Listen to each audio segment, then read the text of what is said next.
Good morning दोस्तों, मैं संजीव पोसवाल आपका अपने YouTube चैनल और आपके YouTube चैनल दोनों के द लर्निंग अड्डा में एक बार फिर से स्वागत करते हैं।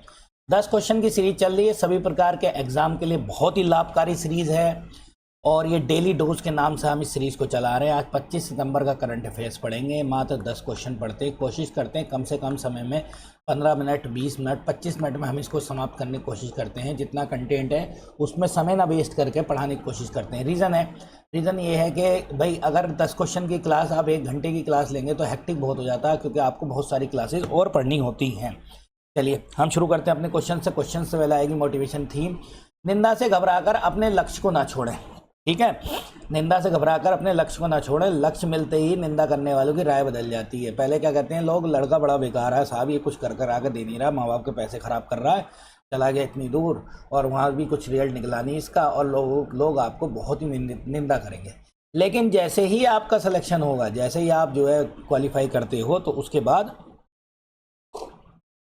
तुरंत ही एक अपडेट आएगी, साहब बहुत ब्रिलियंट, बहुत तेज लड़का था, बहुत मेहनत की है इसने। ठीक है, मैं कई एग्जाम्पल को जानता हूँ ऐसे को। चलिए पहला क्वेश्चन बनाते हैं। ये बहुत इंपॉर्टेंट क्वेश्चन है। बीच पैरा एथलेटिक चैंपियनशिप भारत की ओर से कौन ध्वजवाहक होगा? कौन ध्वजवाहक होगा? ये प्रीति पाल होंगी, इसको याद रखेंगे। ये पैरा ओलंपिक है, वो सॉरी पैरा चैंपियन है, मतलब पैरा एथलीट है। ये एथलीट है। अवनी लखेरा के बारे में आप जानते हो, निशानेबाजी है, निशानेबाजी करती हैं। और रानी रामपाल हॉकी की खिलाड़ी हैं, हॉकी की हमारी कैप्टन भी है। ये तीनों में से जो प्रीति पाल होंगे ध्वजवाहक होंगे, और ध्वजवाहक बहुत इंपॉर्टेंट होता है क्योंकि वर्ल्ड की पैरा है, वर्ल्ड की है, ये वर्ल्ड चैंपियनशिप है, इसलिए वैसे इंपॉर्टेंट है। कहाँ हो रही है? नई दिल्ली में हो रही है। कहाँ हो रही है? जवाहरलाल नेहरू स्टेडियम में। और इसका जो शुभंकर है उसका नाम है विराज। क्या नाम है? विराज। चलिए जो बातें मैंने आप लोगों को बताई हैं उसको हम यहाँ देख लेते हैं। बीच पैरा एथलेटिक चैंपियनशिप आज से ही शुरू होगी, 25 सितंबर से शुरू होगी। जो मेडल जीतते रहेंगे उन मेडल को हम बताते रहेंगे, साथ में खिलाड़ी बताते रहेंगे। बार बार पूछा जाता है कौन सा खिलाड़ी किस खेल से संबंधित है, खासतौर पर पैरा खिलाड़ियों के बारे में। तो वो जैसे जैसे क्वेश्चन आता रहेगा वैसे वैसे क्वेश्चन आपको डिलीवर करते रहेंगे हम। नई दिल्ली के जवाहरलाल नेहरू स्टेडियम में होगी। कहाँ होगी? जवाहरलाल नेहरू स्टेडियम, नई दिल्ली में। विश्व पैरा एथलेटिक चैंपियनशिप 2017 से पहले आईपीसी एथलेटिक चैंपियनशिप के नाम जाना जाता था।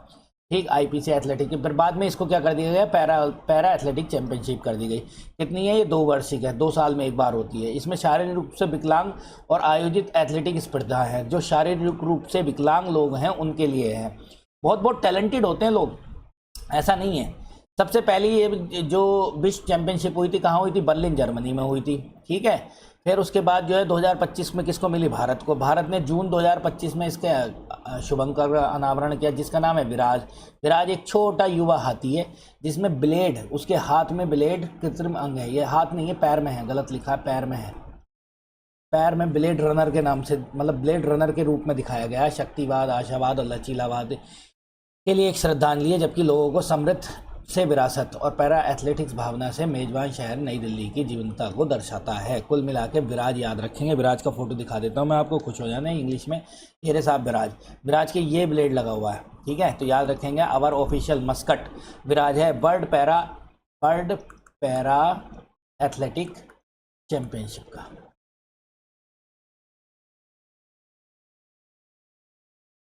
ये याद रखेंगे, ठीक है, इंपॉर्टेंट है, बहुत इंपॉर्टेंट है इस बार के लिए। ठीक, नेक्स्ट क्वेश्चन पे आते हैं। किसने प्रतिष्ठित बैलन डी और पुरस्कार, ये बहुत इंपॉर्टेंट है, फुटबॉल के क्षेत्र में दिया जाता है। समझ ले फुटबॉल का सबसे प्रतिष्ठित पुरस्कार है। ये 2 को मिला है, ये तो पुरुष हैं, ये महिलाएं, दोनों को मिला दिया है। दोनों को, उपरोक्त दोनों को मिला है। किसको मिला है? उपरोक्त दोनों को मिला है। ऐसी नाम याद करके रख चल जाओ, ओस्मान डेबेले और आइतिना बोनमाती को मिला है। ठीक है, बहुत चर्चाओं में। ये नहीं बोतमाती और ये हैं डेबेले, इन दोनों को मिला है। ठीक है, ये मिला है। प्राप्त करने के बाद पेरिस सेंट जर्मन के फ्रांसीसी फॉरवर्ड ओस्मान डेबेले और बार्सिलोना की एतना बोनमाती, दोनों को मिला है। तो इनको याद कर लेंगे, बहुत इंपॉर्टेंट है ये रे दोनों। ठीक है, फेस भी देख लो इनका, अच्छा है, खूबसूरत फेस है, बहुत टैलेंटेड लोग हैं ये लोग। ठीक है, पवन कुमार भीमा पा बज बंजन थरी, नाम भी बड़ा अजीब सा है, पवन कुमार ही रख लेते हैं। ये हाई कोर्ट के मुख्य न्यायाधीश बनाए गए। कौन से हाई कोर्ट के मुख्य न्यायाधीश बनाए गए? तो ये बनाए गए हैं पटना हाई कोर्ट के मुख्य न्यायाधीश। याद रखेंगे, सबसे बड़ा हाई कोर्ट सबसे बड़ा high court Allahabad high court है। ऐसा इवन समझ लीजिए वर्ल्ड का ही कह सकते हैं, वर्ल्ड में सबसे बड़ा, क्योंकि सबसे ज़्यादा केस यहीं आते हैं। ठीक, मैं कुछ और बातें बता देता हूँ हाई कोर्ट के बारे में। हाई कोर्ट का जो आर्टिकल है वो आर्टिकल 214 से शुरू होता है। कहाँ से शुरू होता है? 214 से शुरू होता है। आर्टिकल एक इम्पोर्टेंट है जिसका नाम है 226। 226 क्या होता है? मूल अधिकारों का हनन होने पर, मूल अधिकारों का हनन होने पर, अगर फंडामेंटल राइट को कोई छीनता है, हनन होने पर 5 रिट जारी करता है। 5 रिट के नाम याद रख लेंगे। एक रिट का नाम है हैबियस कॉर्पस। चलो मैं यहाँ लिख देता हूँ 5 रिट। नंबर 1 है हैबियस, हिंदी में भी लिख देंगे हैबियस कॉर्पस। हैबियस कॉर्पस क्या होती है? बंदी प्रत्यक्षीकरण। मतलब अगर किसी व्यक्ति को, ये आर्टिकल 32 के तहत सुप्रीम कोर्ट भी जारी करता है, याद रखेंगे। कौन जारी करता है? Supreme court. तो अगर किसी के मूल अधिकारों का हनन हुआ है तो आप 2 जगह जा सकते हैं, सुप्रीम कोर्ट और हाई कोर्ट। हाई कोर्ट में आर्टिकल 226, सुप्रीम कोर्ट में आर्टिकल 32, बंदी प्रत्यक्षीकरण। मतलब अगर किसी व्यक्ति को, किसी अधिकारी के खिलाफ जारी की जाती है, किसी व्यक्ति को जबरदस्ती बंदी बना रखा है किसी अधिकारी ने, तो उसके खिलाफ जारी की जाती है ये। दूसरी है क्या कहेंगे इसको? प्रोहिबिशन। प्रोहिबिशन ये किसके खिलाफ जारी की जाती है? न्यायालय के खिलाफ। न्यायालय के खिलाफ क्या होती है? केस को बीच में रोकना। मान लो कोई न्यायालय अगर ऐसा लग रहा है कि गलत फैसला देने वाला है तो केस को बीच में रोक देती है सुप्रीम कोर्ट या हाई कोर्ट, अपने अधीनस्थ न्यायालय को बीच में रोकना। एक तो ये हो गई, तो हो गई। तीसरी यहाँ लिख देते हैं। तीसरी है सर्ट्यूटरी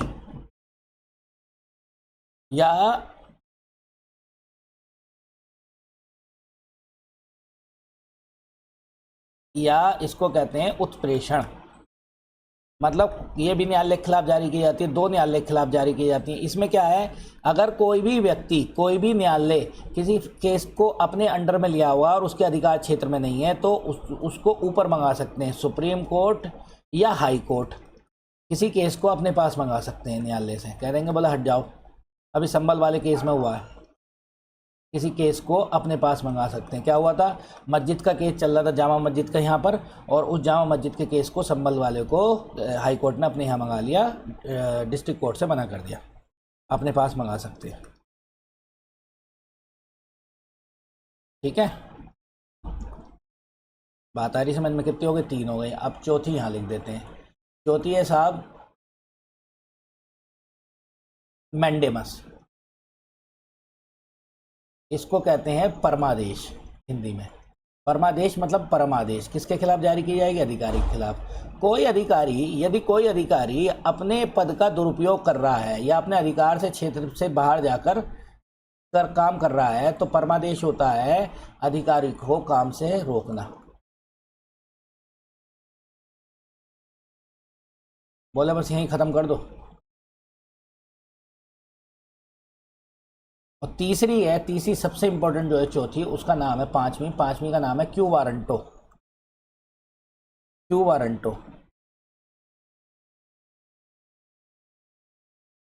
वारंटो, क्यू वारंटो। इसको कहते हैं अधिकार परीक्षा। तो अगर कोई अधिकारी अपने अधिकारों का दुरुपयोग कर रहा है तो उससे सुप्रीम कोर्ट और हाई कोर्ट ये पूछ सकती है कि आपके अधिकार क्षेत्र में है ये बात, ये नहीं है। चलिए, हमने 5 रेट बता दिया आपको। प्रधानमंत्री सूर्य योजना के तहत किस राज्य का चौथा सौर गांव बन गया? उसी राज्य के सौर गांव बने हैं। ये गुजरात का बना है जिसका नाम है धोराडो। धोराडो कहाँ? कच्छ क्षेत्र में है। अगर हम गुजरात की बात करें तो गुजरात ऐसे है, तो ये वाला क्षेत्र जो होता है ना, ये तो काठियावाड़ है, याद रखेंगे।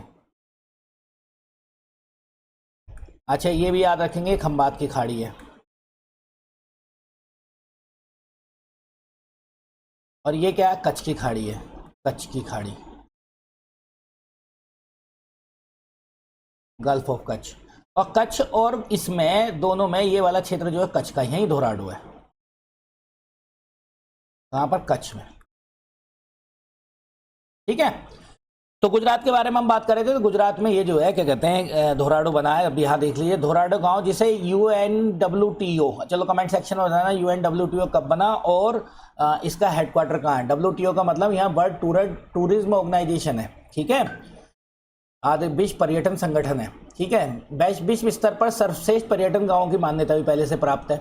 ठीक 20 सितंबर को 2025 को भावनगर में समुद्र से समृद्धि के दौरान कार्यक्रम में इसको समर्पित करेंगे। धोराडो, मोढेरा, सूखीखेड़ा, मसाली के बाद गुजरात चौथा गांव बन गया। क्या बन गया? चौथा गांव बन गया। राज्य के स्वच्छ ऊर्जा नेतृत्व को प्रदर्शित करता है। इसमें कितने 81 घरों में 177 किलोवाट की सोलर पैनल लगे हुए हैं। भाई लगा लो सोलर पैनल, बहुत अच्छी चीज़ है। ठीक है, तो जब धोराडो बन गया तो आपका गांव, आपका शहर भी बन सकता है ना। ठीक है, तो कुल मिला के 4 हैं। एक का नाम धोराडो है, मोढेरा पहला है, मोढेरा याद रखेंगे पहला है, सूखी है, मसाली है। ठीक है, इसको याद रखेंगे, ये बहुत इंपॉर्टेंट है। इस बार मिल गए भैया पुरस्कार। मैंने आप लोगों को बताया था उस दिन के घोषणा हुई है, और उस घोषणा में मैंने आपको वहाँ पर क्या पढ़ा दिया था? मैंने आप लोगों को ये पढ़ा दिया था कि 2023 का दादा साहब फाल्के पुरस्कार विश्वनाथ नायर को मिला है नहीं? ये मैं पढ़ा चुका हूँ, मतलब घोषणा हो गई थी उनकी। फाल्के पुरस्कार किसको मिला है? विश्वनाथ नायर को। विश्वनाथ नायर को मिला है, ये मैं आप लोगों को पढ़ा चुका हूँ पहली बात। इसके अलावा बहुत सारे पुरस्कार 71 में मिले हैं। तो ये सर्वश्रेष्ठ हिंदी फिल्म मिली है एक कटहल रहस्य, जैकफ्रूट मिस्ट्री, इसको मिला है, याद रखेंगे इसको बात। ये भी मूवी में बहुत सारे अवार्ड जीते हैं। क्या क्या जीते हैं वो मैं आप लोगों को बता देता हूँ, सिर्फ इंपॉर्टेंट पढ़ेंगे हम। देखो यहाँ पर देखो, सर्वश्रेष्ठ अभिनेता मिला 2 को, यहाँ पे ये 2 हैं। शाहरुख खान को मिला जवान के लिए, और विक्रांत मैसी को मिला 12th फेल IPS हैं, याद करो। ठीक, रानी मुखर्जी है सिंगल हैंडेड, जिसको सिंगल हैंडेड मिला है, और इसका नाम है श्रीमती चटर्जी बनाम नॉर्वे, इसके लिए मिला है। सर्वश्रेष्ठ सहायक अभिनेता विजय राघवन को मिला है, फिल्म का नाम है पलक्कन। ठीक है, और ये इसको मिला है मुथई को। 2 को मिला है सर्वश्रेष्ठ नायिका, सहनायिका मतलब को एक्टर, ये दोनों मूवी के लिए मिला है। तो अब कहोगे सर इतना लोड क्यों डलवा रहे हैं? तो लोड ये है कि इसे याद कर लो, इसे याद कर लो, बहुत आसान है, इसे याद कर लो, बाकी मत याद करना। और इनमें बहुत सारी मूवी को मिला है। अब मैं सब मूवी आप लोगों को पढ़ाने लगा तो काम हो जाएगा, मुझे तो भाई नॉलेज देनी है, इसीलिए मैंने आप लोगों को नॉलेज देने की बात की है। तो सबसे पहले तो सर्वश्रेष्ठ फीचर फिल्म पा जाओ 12th फेल है। ठीक, और सर्वश्रेष्ठ हिंदी फिल्म ये जरूर याद कर लेना, एक कटहल रहस्य, ये आ गई। बाकी इनमें से कोई भी याद मत करना। ठीक है, बेस्ट डायरेक्टर का और याद कर लेना, संगीत निर्देशन हो गए, हाँ, असमिया का सर्वश्रेष्ठ फिल्म, हाँ देखो ये बेस्ट डायरेक्टर और याद कर लेना, ये रहे। सर्वश्रेष्ठ निर्देशन सुदीपो सेन, और इसका नाम है केरल की कहानी। ठीक, अच्छा, रॉकी और रानी की प्रेम कहानी, चलो ये करण जौहर की मूवी, इसको मत याद करो। तो 12 इतने याद कर लो, मैंने आप लोगों को ये बता दिया, 1 2 3 और एक ये 4 5 और 6 चीज़ें याद कर लो बस इनमें से। ठीक है, बाकी जिसको सब पढ़ने वो सब पढ़ ले। ठीक, ये चल रहा है, क्लियर है कोई बात? Doctor APJ Abdul Kalam science city का उद्घाटन कहाँ किया गया? बिहार में किया गया, पटना में। ठीक है, पटना में किया गया, इसको इंपॉर्टेंट याद रखेंगे। ये मिसाइल मैन हमारे क्यों कहते हैं इन्हें? इन्होंने 1983 में integrated guided missile development programme शुरू किया था, जिसके तहत 5 मिसाइलें बनी थी, जिसका कोड हमने बता रखा PATNA, पटना, इसका कोड भी पटना ही है। पटना से पहली बनी पृथ्वी, दूसरी बनी आकाश, तीसरी बनी त्रिशूल, चौथी बनी नाग, और 5वीं बनी अग्नि। 5 मिसाइलें बनी है पटना में, मतलब इससे, तो इसीलिए इनको मिसाइल मैन कहते हैं। और मिसाइल वुमेन कौन है ये भी याद रख लो, मिसाइल वुमेन टेसी थॉमस।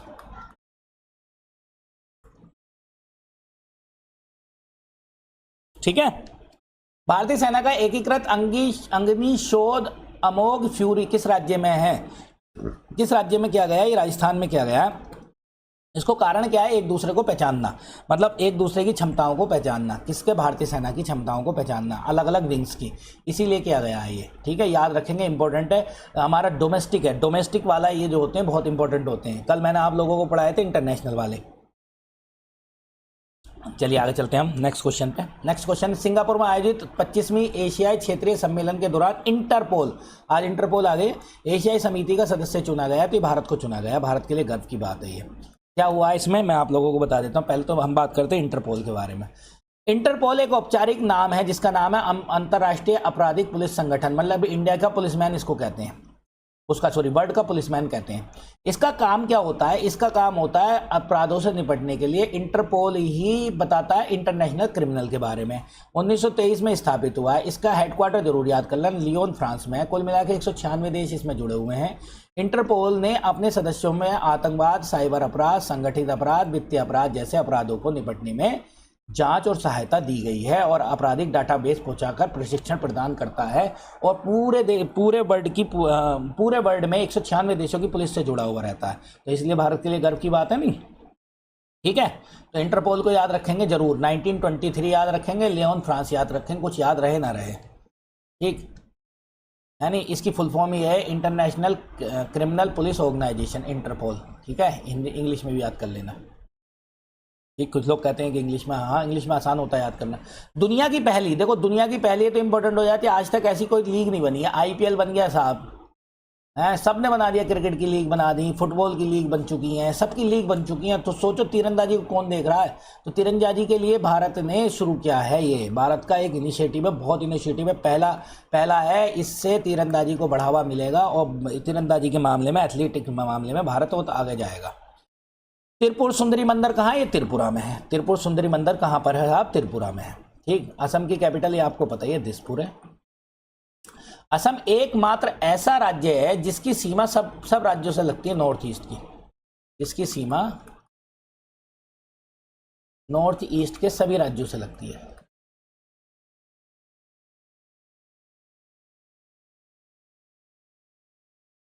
सबसे बड़ा राज्य भी है वहाँ, ठीक है।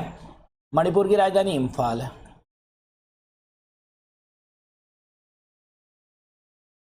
इम्फाल। त्रिपुरा की क्या? अगरतला। ओडिशा की क्या है? भुवनेश्वर।